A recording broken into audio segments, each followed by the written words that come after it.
50,000 pesos na kantidad kan mga paninda asin gamit nalalay kan day pa nabibistong grupo sa sarong mini grocery sa Pili, Camarines Sur.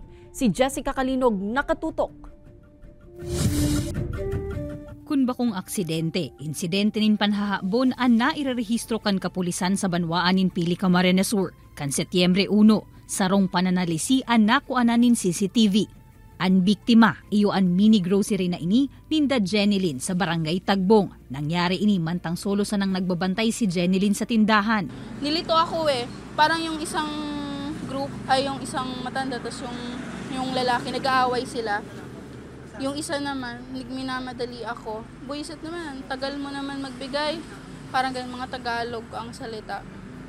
Tapos, yung isa naman, kunyari nagtatanong, talagang binisan nila ako para hindi ko makita na may kinukuha na sila.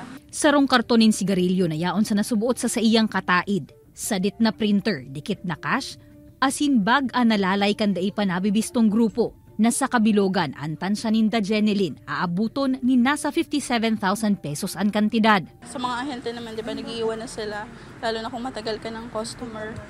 Nag-iwan sila. Ngayon, kukote up pa kami ng ganong amount para makabayad kami. Binigyan niya lang kami ng 2 weeks palugit para mabayaran yun.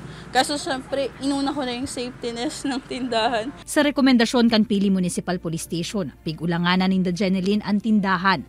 Hasta sa luwas na sanaman an sa indang mga parabakal nganing makalikay na mautropa ang nangyari. Padagos pa man na pigsususog kan Pili Municipal Police Station ang nasa 5 hasta 6 kataong imbuelto sa pananalisi.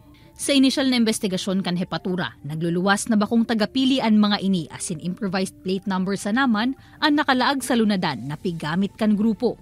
Kaibanan si Jovel Obiso, Jessica Kalinog, Balitang Bicolandia.